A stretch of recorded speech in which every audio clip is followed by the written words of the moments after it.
if I'm gonna, we'll talk about the winner afterwards, right? But Gunna's album is really good because with everything he has going on, and he was able to address it, which is what I think gives him an up on Thugger. You know what I mean? It's his album's a lot better than a lot of y'all's music right now. For if this is what it takes to have a solid album, y'all should try it. I'm gonna be completely honest. So listen, everybody's against this guy. Album goes featureless. Shout out J. Cole. Shout out everybody else who's done it. He went for it. No features. No big names. There was, I mean, literally by watching the music videos and just looking at Gunna now, you can see the money train that was behind him before is no longer there. Not that he ain't got no money. That's not what I'm saying. But easily, you can see how they didn't bring the loner Rolls Royces to the set. They didn't bring the Vixens. Like, it just was different. For all intents and purposes, I think it works a lot better because of that. Because you can't come out, with everything that went down and act like shit's just sweet. You can't. I get it. So, easily, featureless, but all the beats go hard. And again, a big highlight of this, he was able to address the things that happened.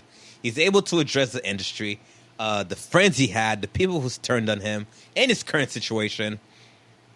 And it worked really well. The beats were fire. They weren't over the top, which I don't think would have worked long term.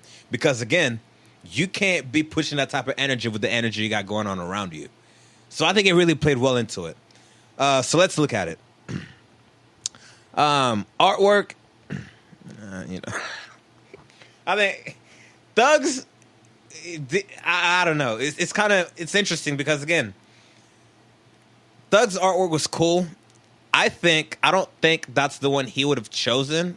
Whether this wasn't if he wasn't in a situation he's in, because it wasn't as artistic or as Young Thug did this for his right.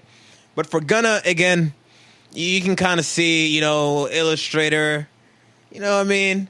Like, it ain't nothing crazy. It's not bad. It ain't nothing crazy though. So back at it, solid record. I feel like I've heard it before though, which is a win or a loss depending on how you want to look at it. But it's a solid record. It's a great way to start the album. Again, he's back at it. Yo, both of these guys are rapping their asses off. You can't take that away from either one of them. You can't. You legit can't. And I love that. I love that so much because these guys are going off. It is not mediocre at all. Gunna carried this entire album by himself. You niggas can't do that. So that's why I don't understand a lot of the hate. You know what I mean? Because a lot of y'all cannot do what he did on this album.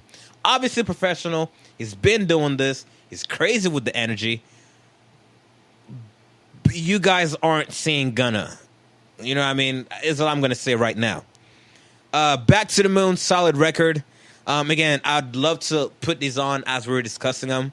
I Don't Know No More was cool too. Fuck You Mean is fire. Go Crazy. Turn Your Back. All in all, 45 minutes. Decent length. A lot of replay value. But if I'm going to give a winner, I think I'm going to give it to Thug because ultimately, production, quality, and everything else, obviously there was a little bit more money behind it for obvious reasons as well. But I do think Thug, right? Like, I can't give it all to Gunna because he did the entire album surrounding what was going on with him. I expected that. So it's kind of hard for me to be like, well, that makes him a decisive winner because, yeah, Thug can't even talk about the shit right now. You know what I mean? So I think his album would have sounded a lot different if he was out. So with what we do have, solid.